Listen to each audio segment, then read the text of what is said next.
Okay, we're live, are we? Right, we'll make welcome people to this afternoon's Cabinet meeting, and I'll start with agenda item 1, which is apologies for absence, and I think we have one. Yeah, okay. Moving on to item 2, which is to approve as a correct record the minutes of the meeting held on 29th of the 1st, 2026, and I'll move that. Seconded, agreed, okay. Moving on to item 3, which is declarations of interest. There are none declared. Thank you. Moving on to 4, which is a forward plan, which we just have to note. Are we agreed? Agreed. Thank you. And moving on to item 5, which is Carlton Active Ariba 2 business case. And Lance, where is he? Is that side? Lance, over to you. Thank you, Leader, and good afternoon to the members of Cabinet. So, thank you for the opportunity to present the findings today, the highlights and recommendations for our REBA Stage 2 business case for Carlton Active. This is a major milestone in a programme that will shape the future of leisure, wellbeing and community infrastructure in Carlton for many decades to come. As you'll be aware, the Carlton Active project sits at the heart of our wider leisure transformation programme, adopted following the strategic outcomes planning model and strategic review of community facilities we've undertaken. This strategic evidence-based work has been underway since 2022, using recognised business modelling recommended and endorsed by Sport England. These reviews made it absolutely clear our leisure portfolio is financially unsustainable.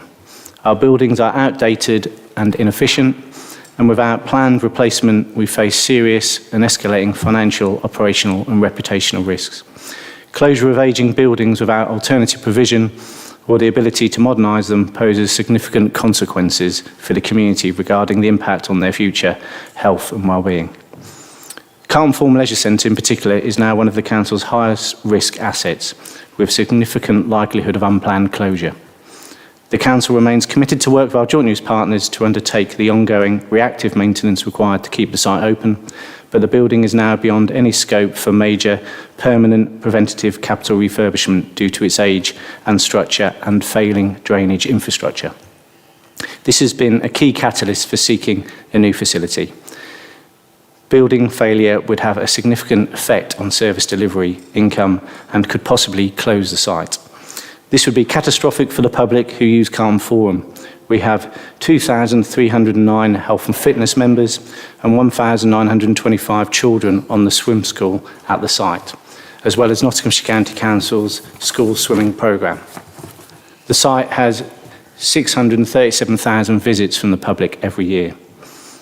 The REBA Stage 2 work for Carlton Active is therefore essential to ensure we have clarity, confidence and evidence to move forward safely, affordably and strategically.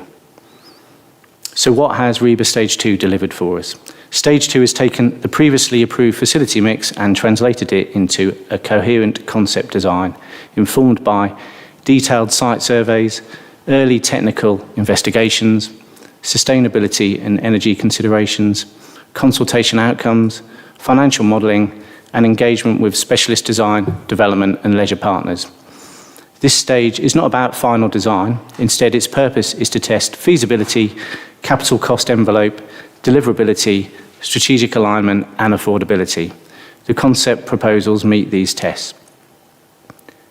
The proposed building is designed using a highly efficient shoebox form to control capital costs and long-term energy consumption. Key highlights include a strong presence and active frontage. The building has been positioned to create a clear, welcoming presence on Foxhall Road, while moving massing away from neighbouring homes. A compact, energy-efficient layout. It aligns with passive house principles, with south-facing opportunities for solar gain, and space for future photovoltaic integration. A whole-site active spine, linking indoor facilities with pitches and the football centre and onto Carlton Academy, creating a connected, coherent activity hub for the Carlton area. Sensitive, heritage-influenced architecture. The design draws inspiration from local brickmaking and industrial heritage, such as Home Brewery and Carlton Brewery, creating a building that feels grounded in place. Inclusive, accessible and multi-generational spaces. The interior has been designed so all major public-facing facilities sit at ground level on clear, accessible routes. The building includes modern swim facilities, larger fitness spaces, group exercise, rehabilitation and health consultation rooms, an Enerva assistant exercise suite, community spaces enabling social connection for more vulnerable residents, soft play, and a family-friendly cafe. This is a genuine active leisure, health and wellbeing hub, moving away from the traditional leisure centre model. In November 2025, a petition was presented to the Council regarding indoor bowls. The petition called on the Council to 1. Reinstate, retain and protect indoor bowling as part of its facility mix within the proposed redevelopment of the Richard Herod Centre. 2. Recognise that by working with the directors of Gedling Indoor Bowls Centre Limited and the English Indoor Bowls Association, a financially viable and sustainable model with the inclusion of indoor bowls can be achieved. And 3. Proactively recognise and promote the proven mental and physical wellbeing benefits of indoor bowling. As a result of the petition, we undertook additional REBA Stage 2 assessment of 3, 4 and 6 rink options. The findings from this additional assessment undertaken by Alliance Leisure are clear. Bowls require significant clear spans, large footprints and specialised environmental controls. Inclusion would increase capital costs dramatically beyond affordability limits. The site cannot accommodate a bowls hall without removing or reducing high-demand facilities like swimming and fitness, undermining both financial sustainability and wider community need. Therefore, consistent with both REBA 0 and REBA 2 evidence, the recommendation is not to include indoor bowls within Carlton Active. At a meeting with senior Sport England representatives last week, we discussed alternative funding models in relation to Carlton Active. It was emphasised to the Council the importance of designing business cases that meet community need for future generations, but in doing so, drive financial sustainability in order to achieve long-term affordability for the public sector. Our proposals today follow that direction reiterated to us by Sport England last week. A decision not to include indoor bowls at Carlton Active is a challenging one. We have heard the voice of Gedling Indoor Bowls Club, its committee of volunteer directors, its members and recreational users. We recognise the heritage and health value of bowls, and our commitment to exploring alternatives remains.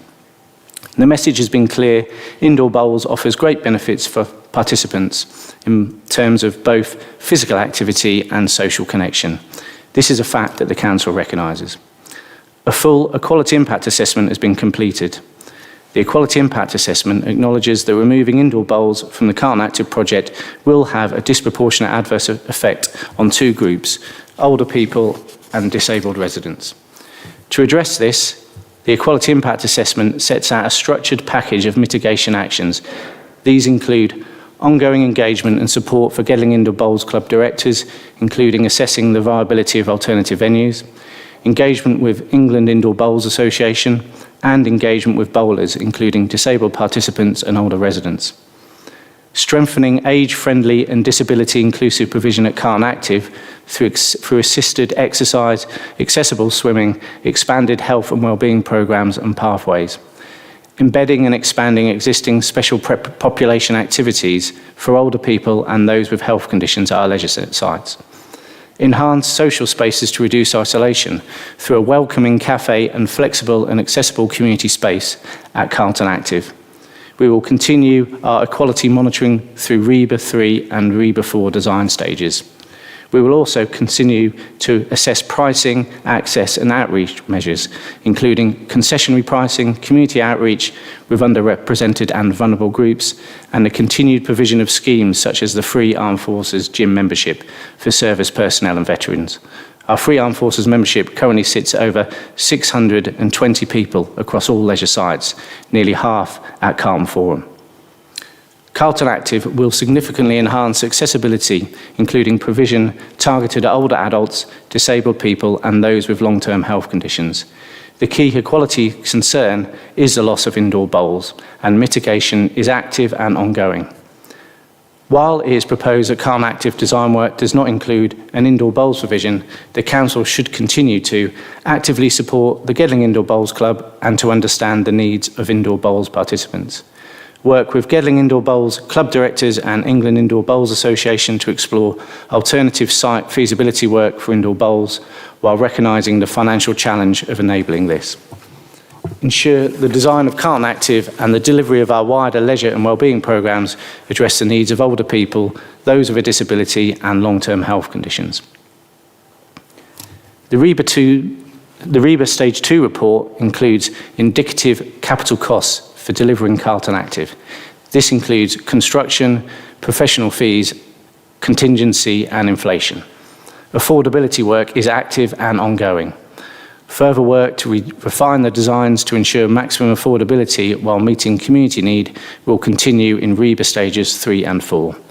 Initial income modelling shows a positive outlook.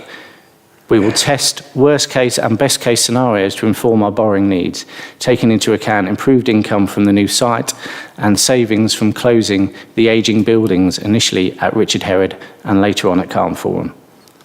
The budget to progress to REBA 3 and 4 is considered within the capital programme and capital investment strategy report later in this meeting. These funds do not commit us to construction. They enable us to get to a place of cost certainty and a fully evidenced decision on proceeding to construction. A summary of the anticipated programme includes March to September 2026, REBA 3 and 4 technical design and planning, 1st of May 2026, closure of Richard Herod Centre, May to June 2026, site decommissioning and surveys and handover of the site to contractors, Autumn 2026, full business case reported to Cabinet and demolition of the current building. By the end of 2026, potential construction commences subject to Cabinet approval. The timeline will refine as design progresses. In terms of environmental sustainability, replacing 2 inefficient buildings with 1 modern hub presents major carbon savings, reduced energy consumption, alignment with Sport England's climate change framework, and the opportunity for renewables and enhanced building fabric. Over 30 project risks have been identified with mitigation strategies in place. Progressing to REBA 3 and 4 enables a major de-risking through surveys, design development and contractor input. Cabinet is asked to agree a number of recommendations today. Firstly, to note and agree the REBA Stage 2 outputs, design, business case, costs, and additional assessment regarding indoor bowls provision. Approve progression into REBA Stages 3 and 4, subject to budget approval. Approve the closure of Richard Herod Centre on the 1st of May 2026.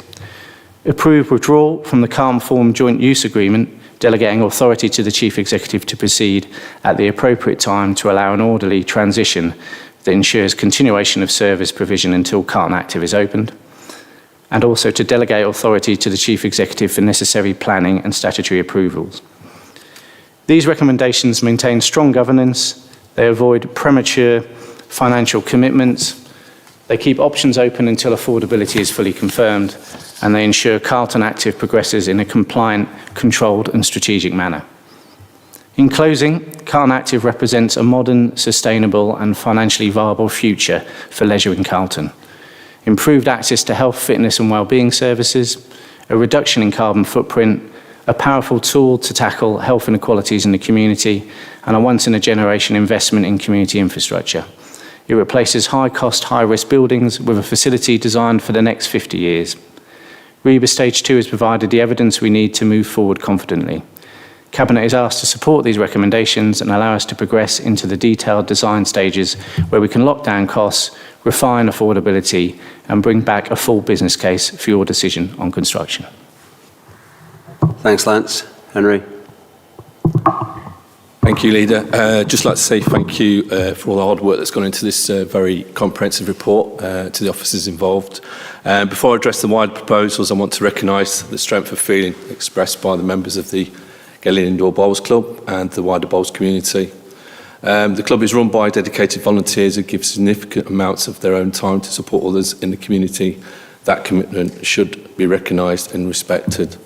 Indoor bowls has been part of the fabric of our borough for many years. It has provided not only sporting opportunity, but friendship, social connection, and real mental health and physical health benefits, particularly for older residents and disabled players. That contribution is valued.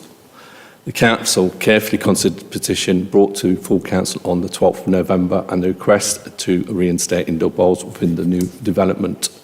In response, officers re-examined the viability of including bowls within Carlton Active, including smaller 3 and 4 rink options, not just the original 6 rink model. Further technical and financial work was commissioned, the impact on the wider scheme was assessed, equality impacts were considered, and engagement with the club has continued. The conclusion of that further work is that incorporating indoor bowls presents significant challenges.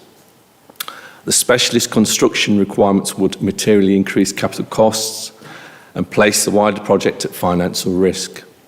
In addition, the constraints of the site mean that including a bowls hall would require reducing or removing core facilities such as swimming or fitness, areas of strongest demand as identified throughout the consultation.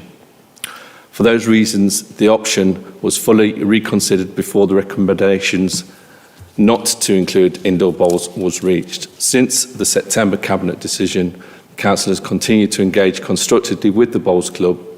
We've provided officer support and undertaken feasibility work to explore alternative site options. That engagement will continue. An equality impact assessment recognises the importance of provision for older residents and those with health conditions. Carlton Active responds through fully accessible design, a dedicated assisted exercise suite using power-assisted equipment designed to support older adults, people with long-term health conditions, those undergoing rehabilitation, and residents who may lack the confidence or ability to use traditional gym equipment, as well as welcoming community spaces to reduce social isolation. It is also important to be clear about context. The Bowls Club lease at the Richard Herod Centre comes to a scheduled end on the 30th of April 2026, which has been known to the club for some time. This is not a sudden or premature termination. It is not an eviction. It is a natural point of transition. However, Carlton Forum is an agent high-risk facility with significant asset management issues. Doing nothing is not a neutral position. It exposes the council to real risk of unplanned closure, financial pressure, and the loss of leisure provision for the whole community. Carlton Forum currently supports over 4,200 members, while Gedling Indoor Bowls Club has approximately 320 members. Cabinet must balance the needs of both communities alongside the long-term sustainability of leisure provision across the borough. Carlton Active represents a proactive long-term solution. It will expand swimming capacity and protect our highly successful swim school programme, ensuring more children learn this lifelong saving skill. It will provide modern fitness and group exercise space, a dedicated assisted exercise suite, and new family-focused provision, including soft play. It will create inclusive, accessible spaces that support preventative health and wellbeing for residents of all ages and serves the community for decades to come. This is about protecting health outcomes at scale. It is about giving thousands of residents, not hundreds, access to facilities that support preventative health, rehabilitation and wellbeing. The proposal before Cabinet today is about ensuring that Carlton does not lose leisure provision but gains something better, a modern inclusive centre that supports health, wellbeing and community at every stage of life. It is an investment in the long-term vitality of our borough. Carlton Active secures that future for today's residents and for the next generation. Thank you, Leader. Comments? David? Thank you, Leader. Can I echo Henry's thanks to Lawrence for the comprehensive and thorough report. And it is very clear from the report that the option of doing nothing is not an option, that it's a very high-risk choice.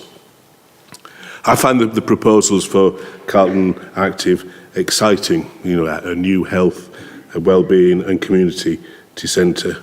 And I'm really pleased that we've got this far. We've been talking about it for long enough. I'm glad to see now we've got another milestone reached, and as Lance set out, there's a programme to deliver this. So I think it's a really exciting development that we all ought to get behind.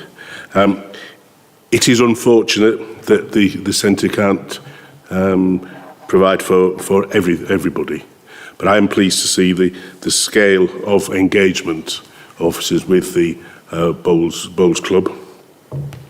I recognise the assessment that there's been made following the petition, that the two things are not compatible, but I also welcome the commitment to continue to work with Gedling Indoor Bowls Club and English Indoor Bowls Association to find new premises for the Bowls Club.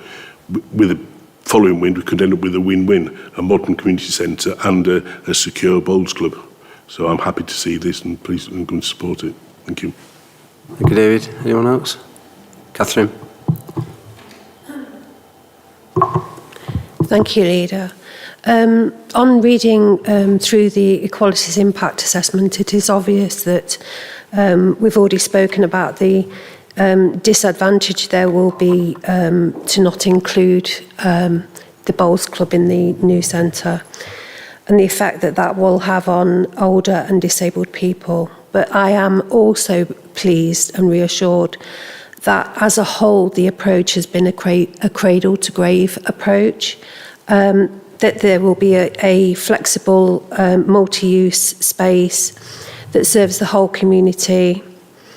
I'm happy to see the health hub that will be created, the rehabilitation and the assisted exercise, as well as the inclusive changing village that will be built. I recognise obviously that these are ageing facilities and we have to safeguard them for future. It is exciting, as Councillor Ellis has said, that we have an opportunity to build a state-of-the-art centre going forward. One thing that I will ask, though, is the report does speak about, in several places, mitigation for those older and disabled people from the Bowls Club being affected. And we have spoken about certain activities that will be, that have been and will be ongoing for that group of people in the population.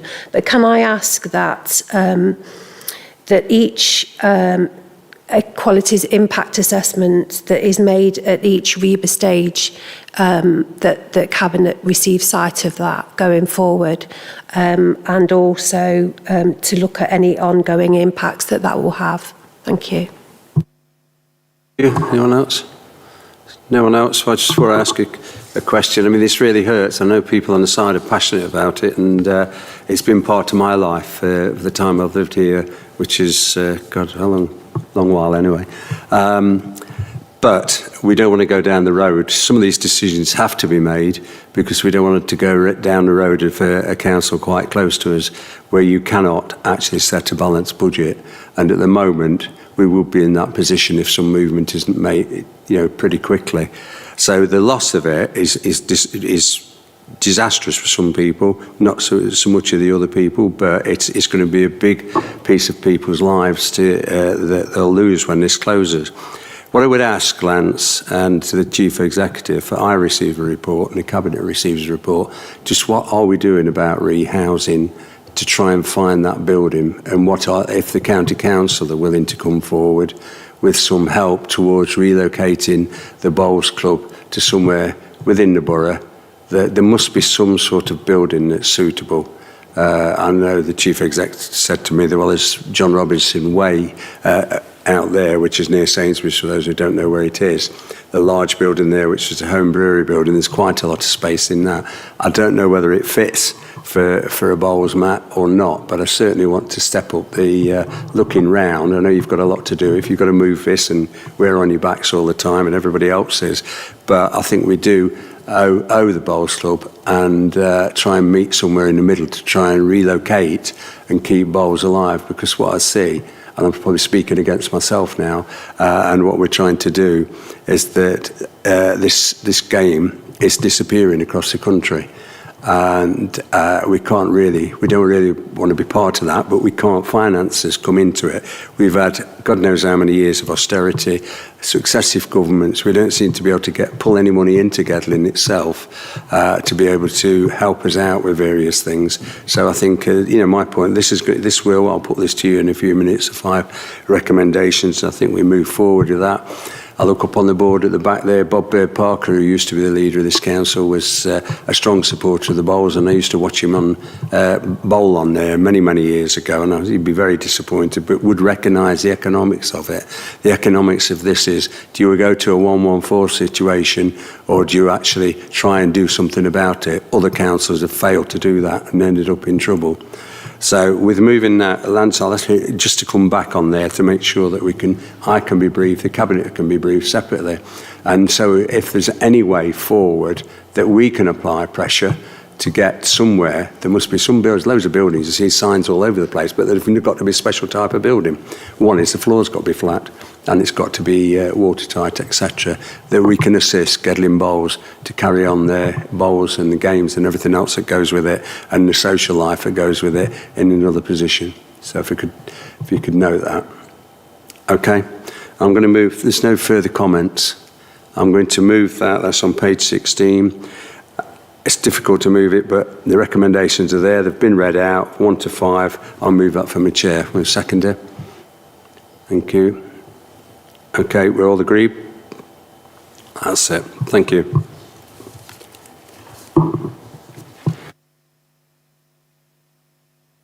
We'll move on now to item 6, which is options.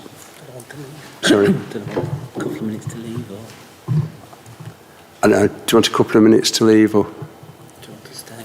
Yeah. Thank you for coming along. I feel it.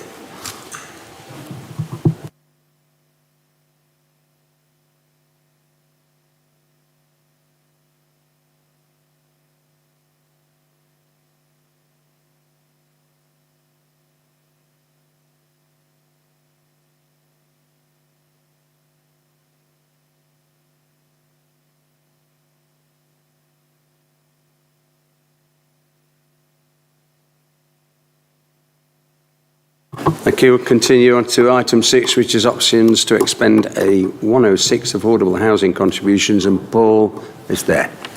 Thank you, Paul. Thank you, Leader. The report, starting at page 159 of the pack, relates to the existing Section 106 commuted sums the Council currently holds. Section 106 agreements are legally binding planning contracts between a developer and a local planning authority, which will include a requirement for a percentage of the new homes to be sold or rented at a discount. There is always a strong preference from the Council for on-site provision of affordable housing to be delivered on those sites. However, there are on occasions times where this is not applicable and feasible or appropriate, and in such cases, developers may provide a commuted sum, which is a financial contribution in lieu of the on-site affordable homes. In such cases, and where a commuted sum is received, those funds can then be used by the Council to deliver affordable housing elsewhere. Today's report has identified 2 options which would enable the Council to utilise those funds and provide good quality affordable housing in the borough. Option 1, detailed at page 161 of the pack, refers to the Council working with a registered provider or providers. This would involve funds being transferred to enable that registered provider to acquire or build affordable housing units. Working with the registered provider will guarantee the effective spending of the fund whilst ensuring value for money and strategic alignment. The Council can nominate a preferred partner to work with, but this would involve a strategic decision through a formal selection method, such as a tender or application process. The registered provider would be liable for meeting all regulatory standards, including property standards set by the regulator of social housing, and therefore this option discharges the Council from this obligation and any associated risk. The Council will maintain an oversight role and will ensure the registered provider delivers the agreed levels of affordable housing. The other option, detailed in the report, is for the Council to purchase properties and seek registration with the regulator of social housing to become a provider of social housing itself. The Council will be required to demonstrate to the regulator of social housing that robust governance, financial viability, and a clear plan to provide social housing, like affordable or social rented homes, that meets regulatory standards such as decent homes and tenant satisfaction measures, could be delivered within a reasonable timeframe. To do this, the Council would need to enter into a contractual agreement with another Nottinghamshire local authority who would manage the properties and ensure regulatory standards are achieved. This would be a delegation of management, not a transfer of ownership or ultimate accountability regarding continued internal governance and strategic leadership. Page 163 of the report highlights the associated risks of this option, and unfortunately the Council has been unable to identify a suitable Nottinghamshire local authority that would be able to undertake the management and legal responsibilities needed, and therefore this option is not recommended.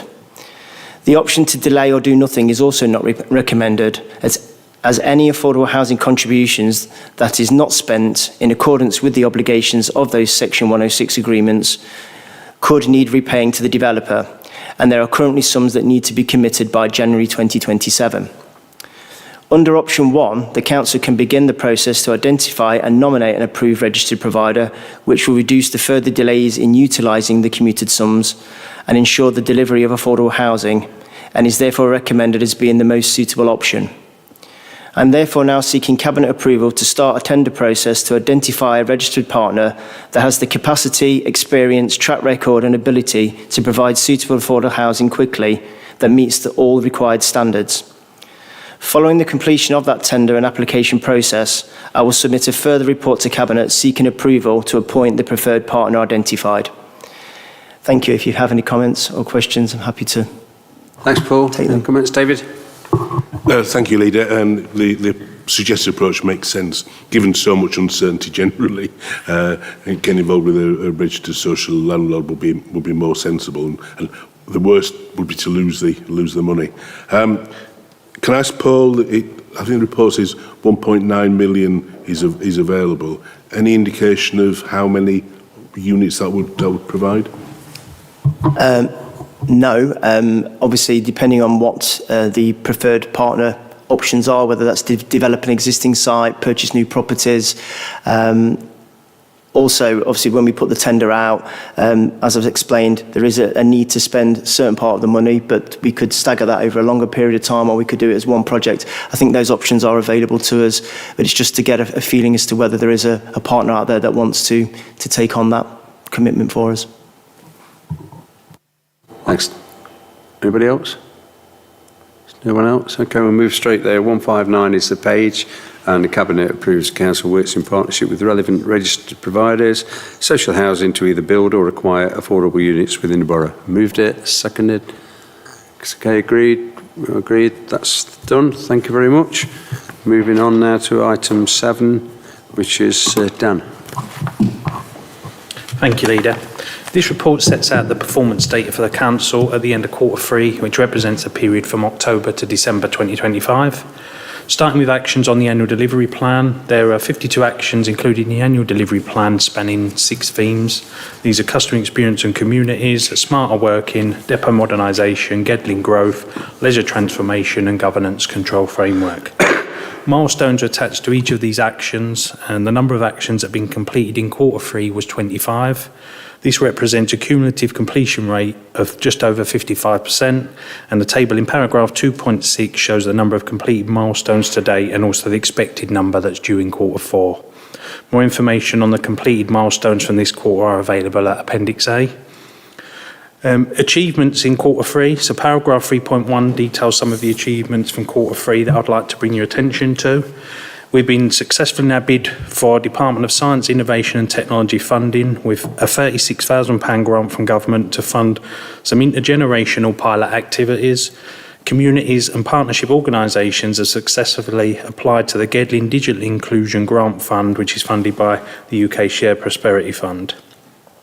The new Gedling Borough Council website is now live, along with new improved functionality, including the new integrated bin calendar lookup and bin collection notifications. As a result of transformation work, including the implementation of new systems and functionality, along with new ways of working, there has been a further reduction on complaints in Q3, with waste services in particular seeing a 55% reduction compared to Q2. Cabinet approved an outline business case and Rebus Stage 2 plans for Ambition Arnold. The design work allows an arts centre theatre to be completed in the first phase, and design option B requires no additional land to progress the development of the arts centre or leisure centre. Gedling officers have also held constructive talks with senior officers from EMCA. The Greater Clarendon Plan for Neighbourhoods Regeneration Plan and 4-year Investment Plan were all approved by the Ministry of Housing, Communities and Local Government, and Burton Road and Station Road development sites were sold at public auction. Moving on to performance indicators, there are 30 performance indicators which are monitored on a quarterly basis.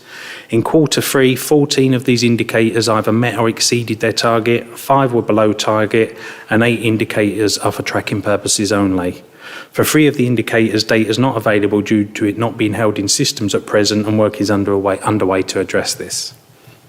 The table in paragraph 2.7 shows examples of particularly positive performance, and I want to draw your attention to a selection of these.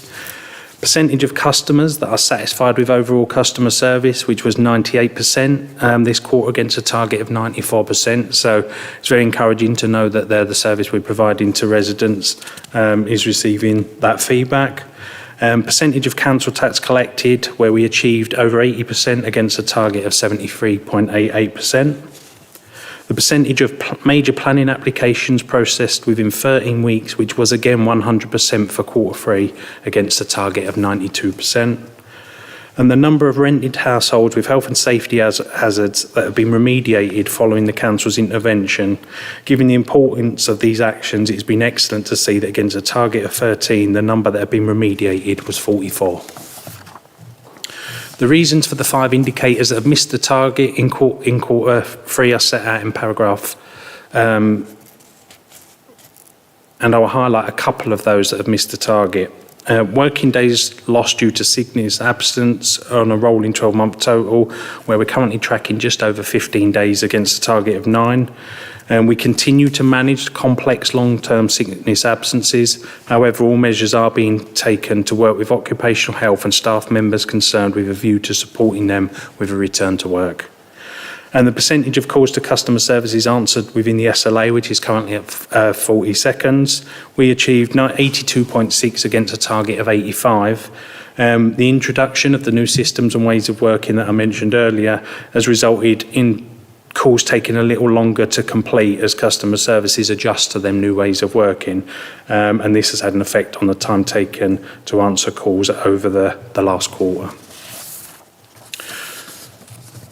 Regarding compliments, complaints and MP's letters, paragraph 2.9 provides a summary of the position, and these continue to be reviewed regularly by the senior leadership team. It's worth noting that the number of complaints received was 47% fewer than in the last quarter as we continue to look to make improvements. Thank you, and I'm happy to answer any questions, Leader. Yeah, thanks, Dan. I've just a quick one on that. So it's a bit worried about this going from 9 to 15 on the days. Could we have a bit more detail on the, have we got a small nucleus of people who are unfortunately ill?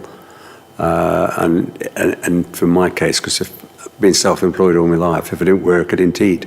So you sort of crawl out there, and I just think somewhere that we need to really examine that, because it's been going like that for some time, hasn't it? So if we could look into that. Yeah, I'm happy to get some more information and feedback on that. Thank you, Catherine. Thank you, Leader. Not questions, but just comments, really. Just to highlight that obviously the amount of leisure users, over 327,000 compared to the actual target, which was 262,000 visits. I think that's absolutely amazing and testament to our leisure team, everyone that works in leisure and the portfolio holder. Also the properties with health and safety hazards that have been remediated after council intervention, 44 against the target of 13. I think that's worth highlighting, because that actually does show you that with our intervention that we've made a difference to the quality of people's lives on a daily basis, the way they live 24 hours a day. And also 300% more compliments. A lot of people complain about things, we know that all the time, but people don't often compliment. So I think that in comparison to the previous quarter is worth highlighting.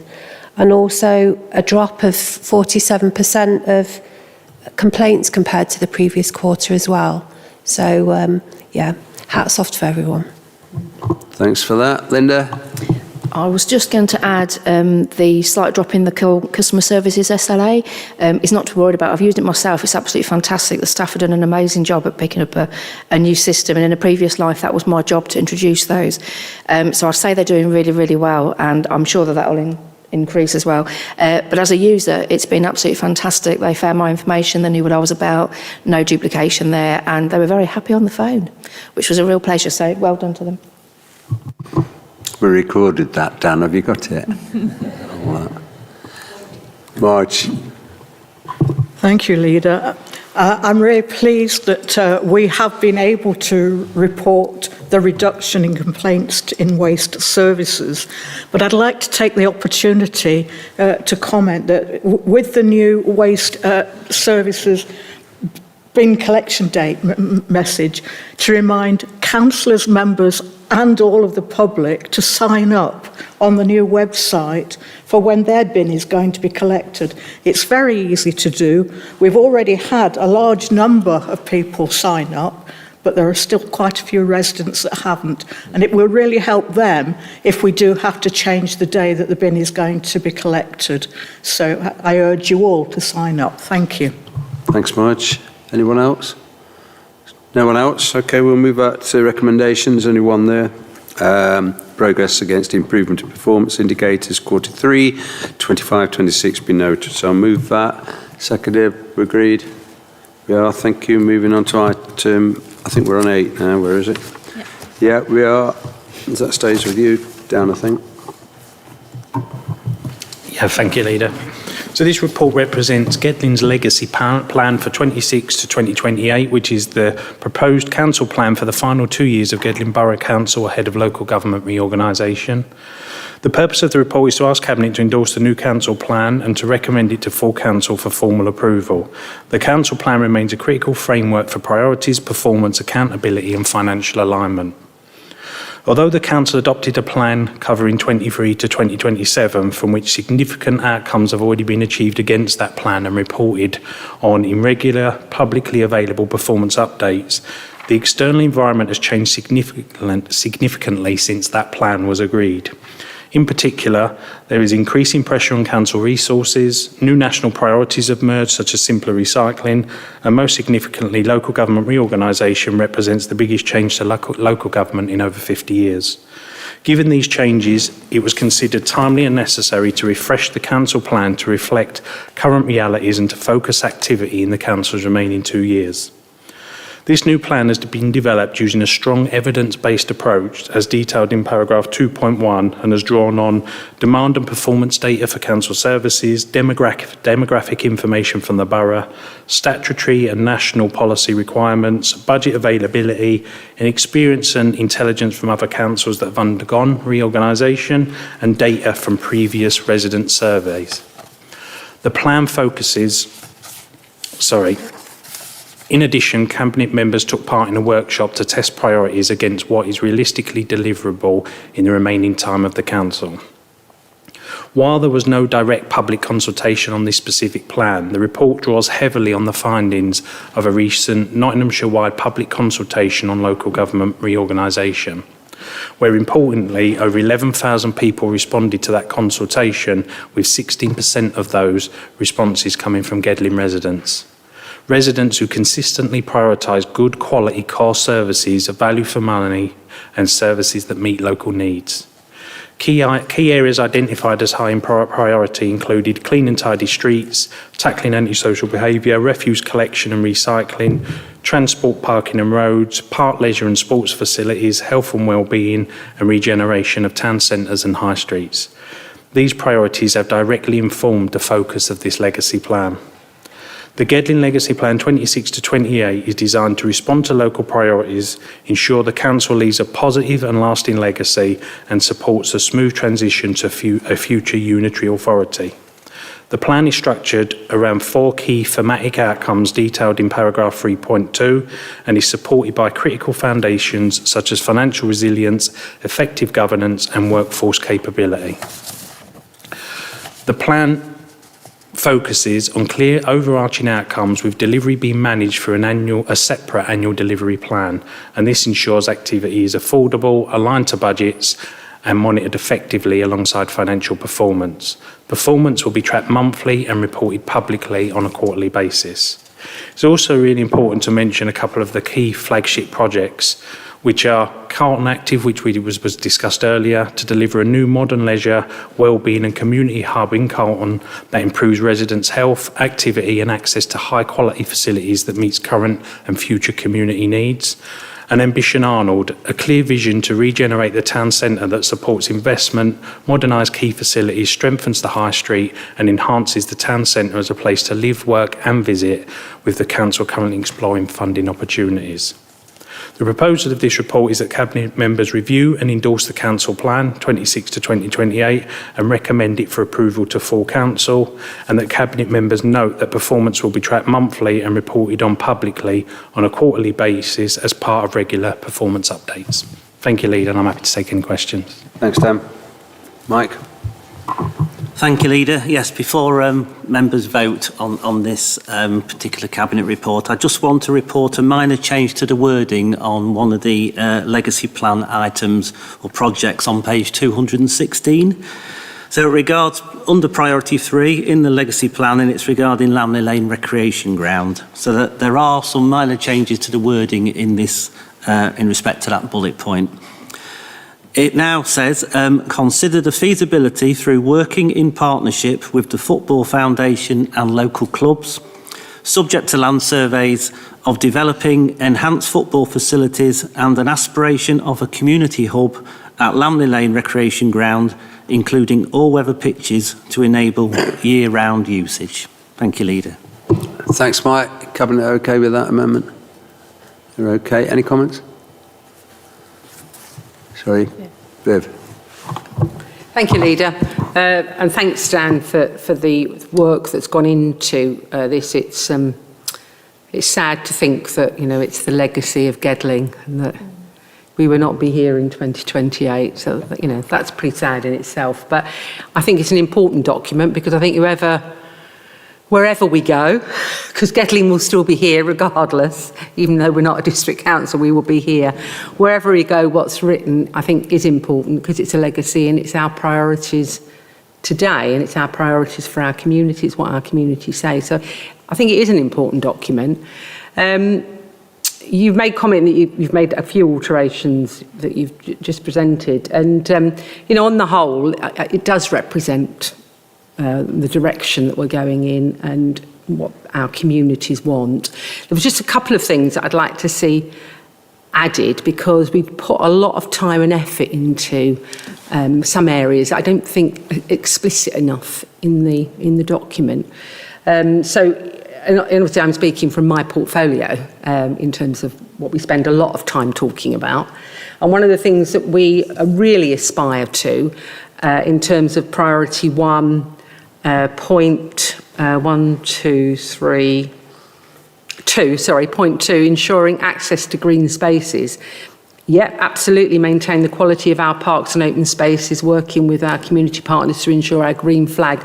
But one of the things that's really important to our communities is that we create accessible state-of-the-art play equipment. And we spend a lot of time with our friends of parks to ensure that our parks are up to a high quality standard for our children and young people, and that much of our play equipment becomes accessible for, you know, our children and young people that can't access play equipment alongside, you know, the majority of children. So I think that needs to be added because it is an area that we spend a lot of time and a lot of focus on, and we want to see a legacy that actually by 2028 all our children's play areas are in great order, because that was our priority for our children, and our legacy is that these parks go on to be fabulous places for our families and children to play in. So I'd like to see that added.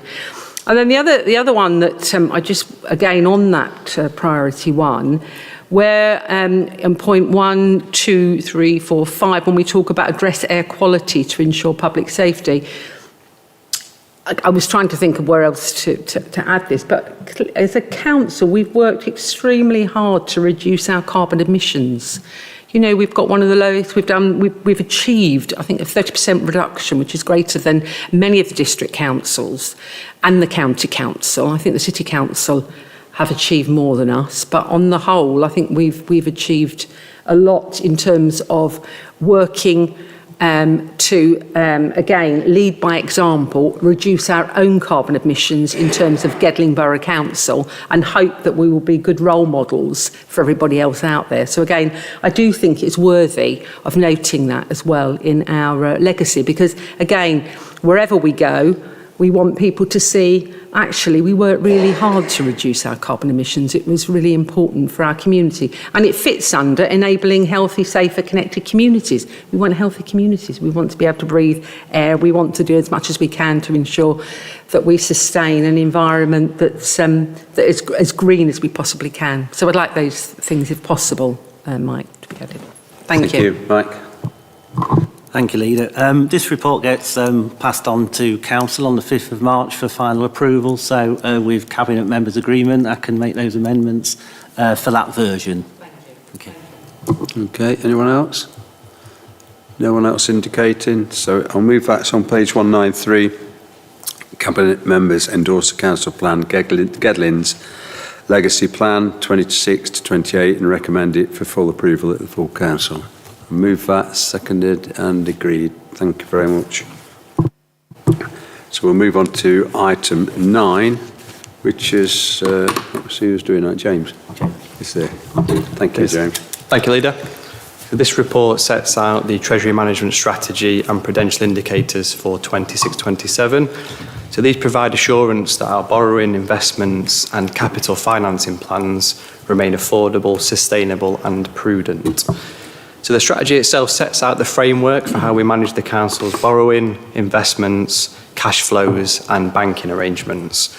It also ensures we have effective controls in place to manage risk and deliver the best financial performance within those risk parameters. For 26-27, there aren't any major changes. We remain fully compliant with the CITFA Treasury Management and Prudential Codes, which were last updated in 2021. And these are now fully embedded in our practices. The updated Treasury Management Policy Statement and practices are included for approval in Appendix 5. The first part of the report covers our capital expenditure and capital financing plans.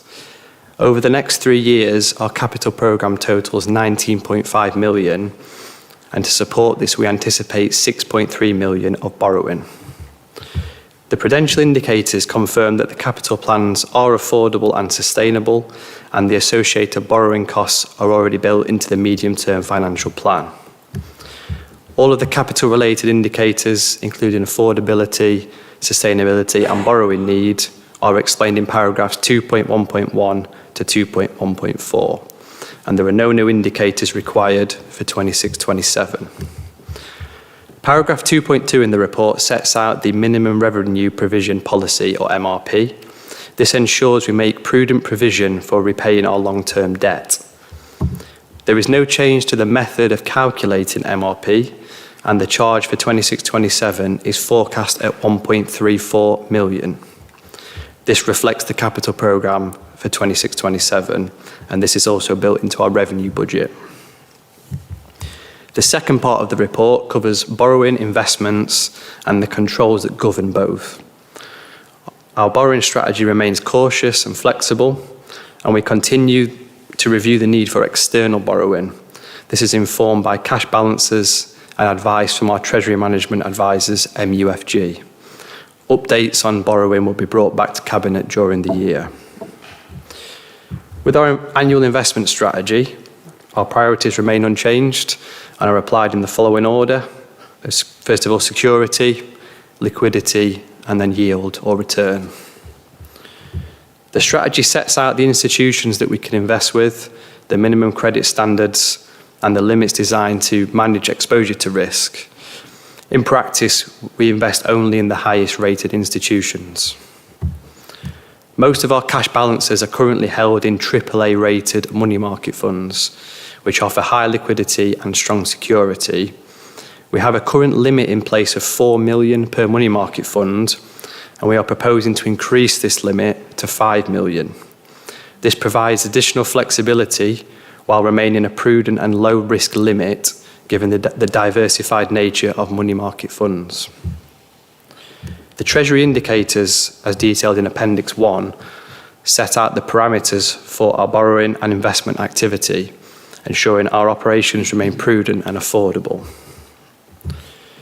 The Bank of England base rate currently stands at 3.75%, and our advisors forecast reductions to 3.5% by June 26, falling to 3.25% in December 26, in line with falling inflation levels.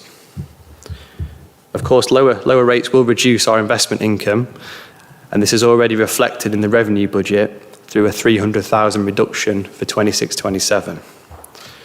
However, on a more positive note, falling interest rates also help reduce the cost of future external borrowing. For example, PWLB 50-year rates are projected to fall from 5.6% to 5.3% by March 27.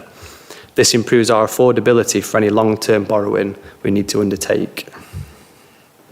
So in summary, this strategy confirms that our capital plans are affordable, our borrowing and investment approaches remain prudent and well managed, and the Council's Treasury operations continue to comply fully with statutory requirements and good practice. Thank you, and I'm happy to take any questions. Thanks, Scott, for that detailed... James, sorry. Sorry. James. Where is he? Sorry, James, not Scott. Sorry. That was James. Sorry, I'm looking at Scott on here. Sorry, James. Varifocals. Yeah. Any questions? Not to Scott, but to James. No? It's always good to see that we're making good use of our money and that we're in safe hands, so well done. Yeah, thanks to everybody. So I'll move that anyway. It's on page 239, and I'll move that from the chair, seconded, and we're agreed. Okay, thank you very much. We'll move over now to item 10, which is, that is Scott, isn't it? Yes. Yeah, Scott, your turn. Yes. Thank you, Leader. Say, I had these new glasses about 2 months ago, and I got used to them, yeah. Go with it. Good afternoon, everyone. This report sets out the Council's proposed capital investment strategy and the capital programme for 2026-27 through to 2030-31. Firstly, the capital investment strategy. This can be found in Appendix 1, and this outlines the principles and frameworks that shape the Council's investment decisions. The principal aim is to deliver a programme of capital investment that is affordable and prudent, and that it contributes to the achievement of the Council's priorities and objectives as set out in the Gedling Plan.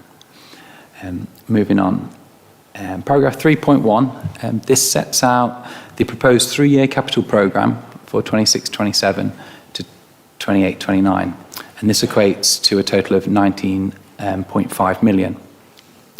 Along with an indicative programme for the years 29 to 30 and 2030 to 31, and this totals a further 10.1 million spent. And the proposed programme for 26-27 includes 2.9 deferrals from the 25-26 programme, which have already been approved through this year's budget monitoring reports that were presented to Cabinet. There will likely be further deferrals identified at outturn, and these will be reported then. Moving on, one moment. The programme includes 2 new additions to our rolling maintenance programme, which are the maintenance of temporary accommodation housing stock, and we've put an annual provision of 50k in to ensure that our accommodation is maintained and addresses any issues identified by the condition surveys. Furthermore, we've included an annual allocation of 120k for car park maintenance to ensure that our car parks are sufficiently maintained and resurfaced. The Council is also proposing a list of some new schemes for 26-27, which includes a budget for the Carlton Town Centre Plan for Neighbourhoods. The Council is acting as the accountable body for a total of £20 million over a 10-year period, of which the Council is looking to spend, or has been allocated, 1.7 on capital projects for the year 26-27. Also, the leisure transformation and the Colton Active Programme, as mentioned earlier, following completion of the REBA Stage 2, the Leisure Transformation Team proposes to move on to the next stage of the design works, which will be REBA 3 and 4, and therefore we've built in a budget of 2.1 million in 26-27 to cover these works. This stage of the works will be funded through the strategic SIL and earmark reserves, and a full business case will be undertaken as part of the next stage once cost certainty is known to ensure the project is financially viable. Should the scheme not go ahead, any pre-construction costs to date will be abortive costs. Next, the Council has a list of some further new schemes, which includes the renovation of Jubilee House, the replacement of car park ticket machines and improved signage, boundary repairs to Hayward Road North Car Park. Further details of these schemes are in the report, and a full list of the schemes can be found in Appendix 2. Moving on to capital financing. Paragraph 4.5 sets out how the programme is expected to be financed across the 5-year period. And across this period, the Council is looking to utilise capital receipts of 1.2 million, grants and contributions of 16.4 million, and this includes the Better Care Fund for the DFG Disabled Facilities Grant and the allocation for the Colton Town Plan for Neighbourhoods. And also there's 2.3 million has been built in from the Council's revenue funds from the earmarked reserves. And this leaves around about 9.7 million, which is expected to be funded by borrowing from the Public Works Loans Board.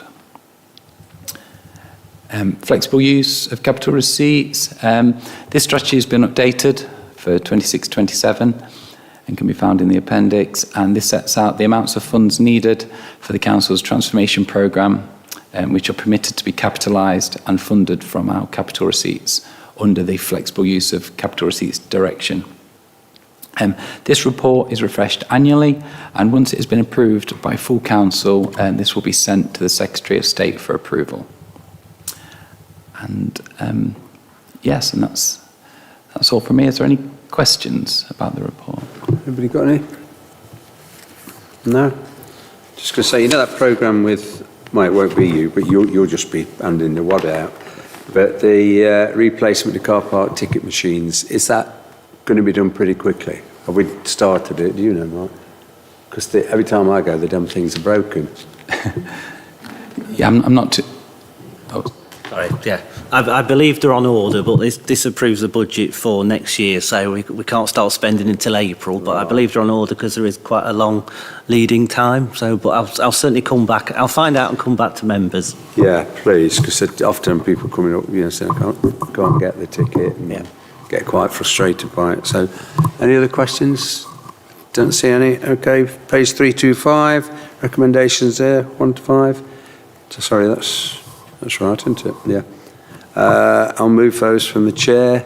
Seconded. We are agreed. Thank you very much. Thank you, Scott. Thank you. I've got one here. Have you got one? Yeah, I've got one. Just a small item at the end, I suppose, really, is budget. So, Tina. Thank you, Leader. Today I'm bringing to you the General Fund Revenue Budget for 26-27. First of all, I'd like to apologise to all the councillors for the lateness of this report. It came out a few days late. I think when we start to go through this report and talk about the settlement, it might become quite clear why it's taken us a little bit longer to do this year. In normal circumstances, we'd be bringing you the Gedling Plan. Dan's already bought that today as part of the Gedling Legacy Plan, so that won't be included as part of this report today. So first of all, we'll go on to talk about the local government finance settlement. An overview of the settlement for 26-27 to 28-29. It marks the first full-year settlement for the first multi-year settlement for a decade. The settlement introduced significant funding reforms, included the long-awaited for fair funding review and a full comprehensive reset of the business rates retention system. Key changes from previous years include the 3-year settlement, which brings much welcomed financial certainty to planning budgets in the short to the medium term. Funding is closer aligned to deprivation and service demand, which benefits more deprived and urban councils and reduces allocations to those areas which have historically higher tax bases. 18 grants have been consolidated and rolled into the revenue support grant, which makes it much easier to comprehend in the future under the new fair funding review. Some of these include the new home bonus, the temporary accommodation element of the homelessness prevention grant, and contributions to national insurance, amongst other grants. The government has also announced that the revenue support grant will also need to cover expenditure to deliver food waste collections, which are new legislative changes, which Gedling will cost around £800,000 per year. Separate grants will only continue where needed for ring-fence duties such as homelessness prevention. The business rates reset is one of the most significant changes affecting district and borough councils.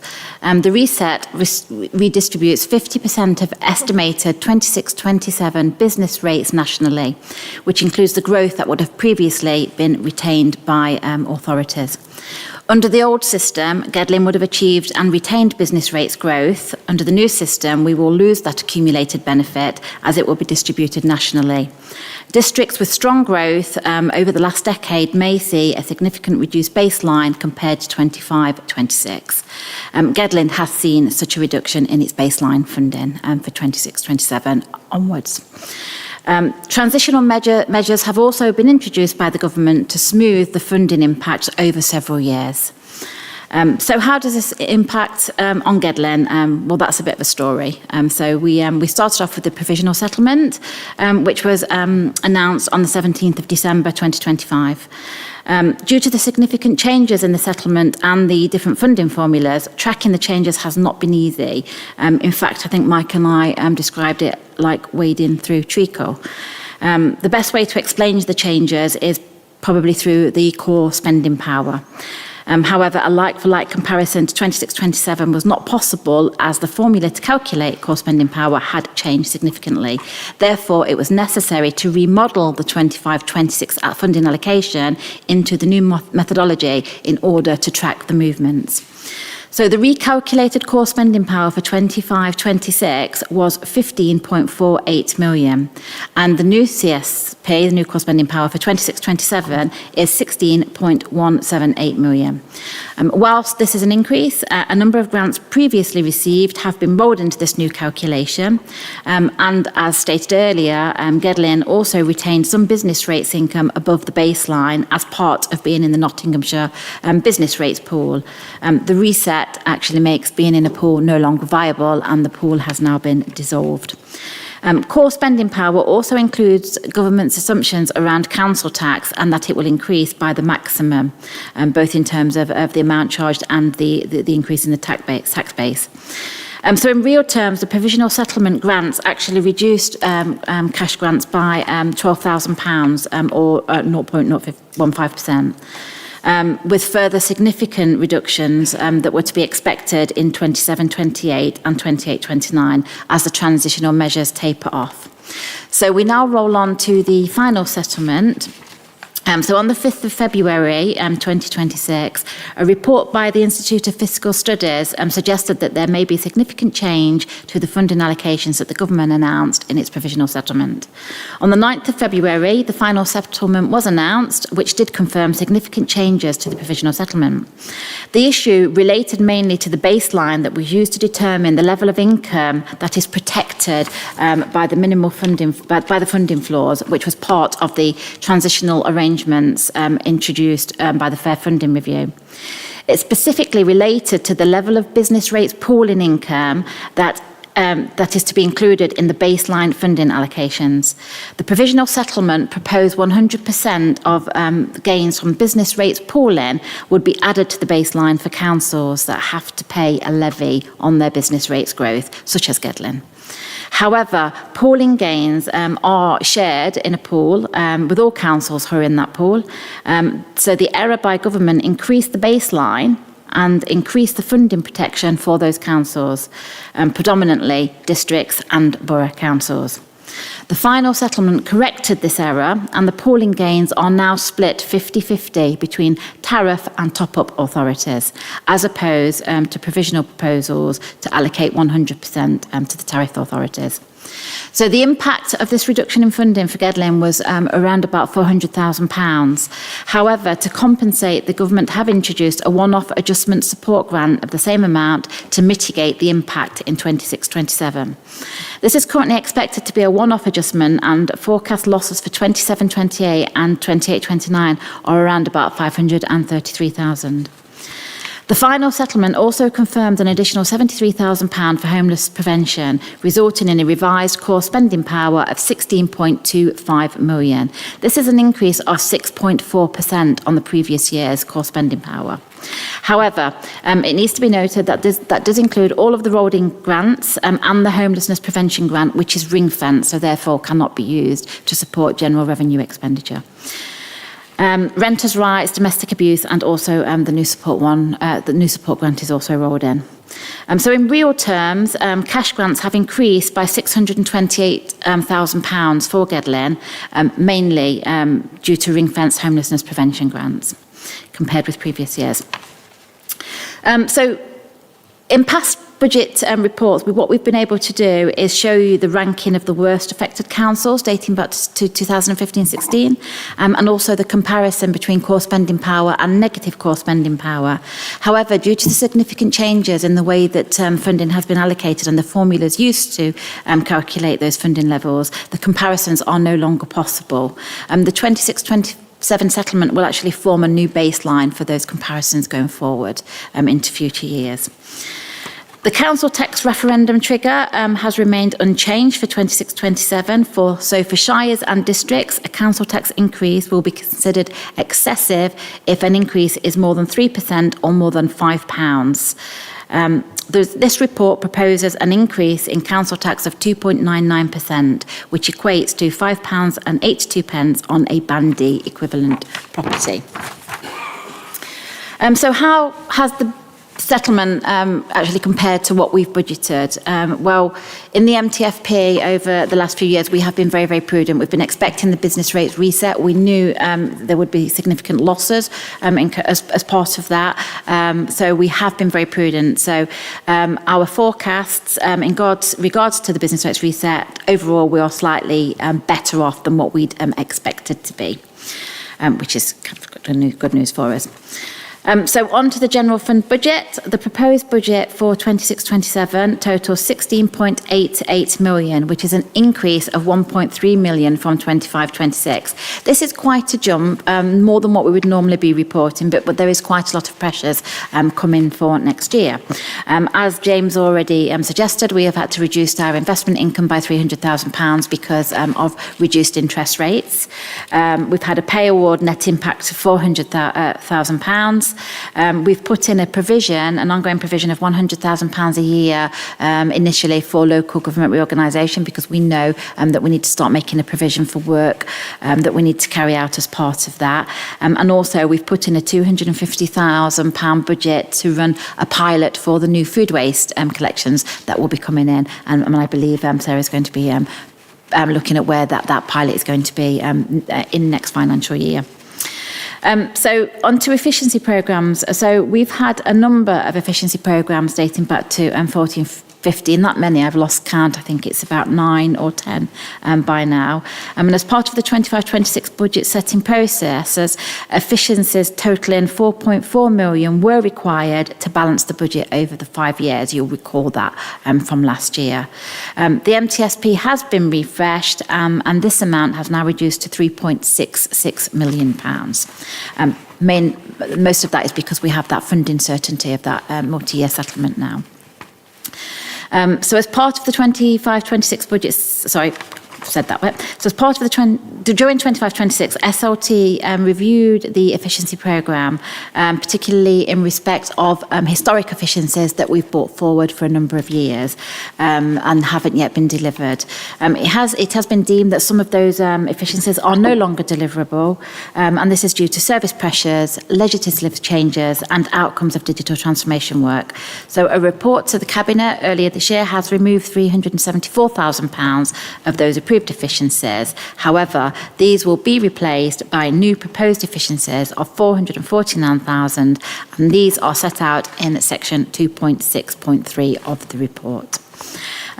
Existing and proposed efficiencies make a total of identified efficiencies of £1.1 million, which have been included in the MTFP. The position as it looks currently is that these efficiencies are sufficient to balance the budget until 28-29, with additional efficiencies of £2.5 million needing to be identified in the remaining 2 years of the MTFP. Whilst we have a balanced budget position prior to local government reorganisation, from the 1st of April 2028, Gedling will no longer exist as a council. However, we will commit to identifying further efficiencies to address that £2.5 million that is needed in order to ensure that we are a viable council and a going concern as we transition into a new unitary authority as part of local government reorganisation. In short, as we currently stand at the moment, in terms of the MTFP, we do have a balanced budget. We are okay for 26-27, 27-28 and 29 if efficiencies that have been identified are met. From 29-30, we do need to identify 2.5 million of additional efficiencies to remain operational within our minimum reserve balances. The MTFP is set out in section 3 on page 18 of the supplement. In terms of reserves, earmarked reserves have been reviewed to ensure appropriate levels are retained for future purposes and risks. Appendix 2 sets out an estimated balance of 4.6 of earmarked reserves at the 31st of March 2027. Generally, these reserves are set aside for specific purposes, but may be diverted to support general expenditure should the need arise. The general fund balance level is set at £1 million or 7.5% of net operating budget, whichever is the greater. For 26-27, the minimum balance at March 26 is 1.26 million, with the current expected general fund balance of 5.7 million. I have been asked recently if it's possible to reduce that minimum balance requirement. It's something that we could do. However, I would not recommend that at this point of time, merely because we are looking at operating at minimal reserve levels from 28-29 onwards. So 5.7 million is a nice healthy balance, but obviously due to the insufficient funding to cover current expenditure, these reserves need to be used over the medium-term plan to fund service delivery in addition to the efficiencies that we have already mentioned. So the final thing that I need to cover today is the robustness of the budget. Under Section 25 of the Local Government Act 2023, the Section 151 officer is required to provide a commentary assessing the robustness of estimates when Cabinet and Council are considering budget proposals. So as Section 151 officer, I am duly advising Cabinet that the estimates are sufficiently robust, and we do have a level of reserves forecast for March 2027, which I professionally consider to be adequate to ensure financial sustainability, while still recognising the increasing risks that we are currently facing over the medium term. Thank you. I'm happy to take any questions. Thanks, Tina, and also thanks to your team. How many months' work's gone into that? 3, 4? Okay. Yeah, significant. Any questions? David? Sorry? I said I'm still thinking about it. I think I'm still on page 1 there, Tina. But thank you for all the hard work. David? Yeah, it's not a question. I wanted to thank Tina and the team for the hard work. I think she described it as wading through treacle. I think it's more smoke and mirrors than treacle. You're trying to make sense of any of this. The only bottom line is austerity continues. Whatever extra money is available is going to upper tier authorities for roads and social care and send, not for the services that we provide. But this way, we've still got a robust financial position, which is the bottom line for us, isn't it? Thank you. think that's the important thing, that we are balanced and, you know, we can continue with our priorities with a balanced position for the next 3 years, but not losing sight of, actually, we do have to think about some further efficiencies at some point down the line.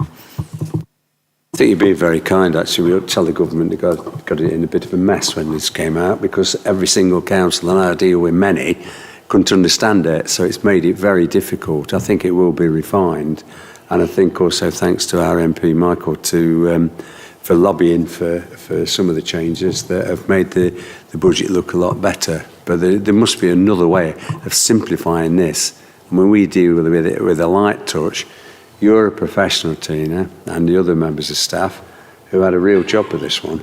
And it's everywhere, it's common across the country, so I think they really ought to have a look at it. I made that to different ministers that I've seen and said, you need to get this, because it's not, the ordinary person in the street won't bother, they'll look at the end product and see how much they're paying. But they'll like to read some of the build up to it, and hopefully they understand some of it. Can I just ask on, one is, it's probably covering Sarah, I'm a bit concerned about, we've about 200,000 gap on this with the vehicles for the waste thing. Is there any news on that there might be any more money? You know, the waste vehicles and setting the upper thing up. And I remember when we put the wheelie bins out here, that it was an absolute mammoth operation to get this out to each individual place, and that clearly isn't enough money for that. Do we need to? So we have had some capital budget which will cover some of the vehicles that we need and some of the bins, the bins that we need. We had that last financial year. That's sitting in reserves, and we are drawing down on that. The actual delivery of the food waste, which we estimate will cost about £800,000, the government have confirmed that is included in the revenue support grant, and as we have had a 3-year settlement, we are not anticipating any further funding for that, so we will have to cover that out of the money that we've been awarded. And what's that figure? They haven't told us. We don't have a split of all the grants that have been rolled in. They haven't really given us any indication of how the revenue support grant has been calculated in terms of what grants have been rolled in amounts. We just have a general idea. So do we need to raise the necessary? They will look at it and then put it down, but letter to the Minister stating this is clearly coming up. It would help. Anything would help. I mean, we have covered. It is in the MTFP. Yeah. We have allowed for it, but obviously, if there is any additional funding that comes forward, it would reduce that need for additional efficiencies in the future. So are we agreed, Cabinet? We just write and note this with them, and if you can give us a technical backup, then at least we've put a marker down that said, you know, this we feel it's not sufficient. Okay, thank you. Anybody else? Nobody else? Okay, then that's a recommendation on page 3 on agenda item 11, and the 3 recommendations there. So I'll read them out. Financial threshold above the decisions will be regarded as key decisions to be set out at 0.5 million for 26-27.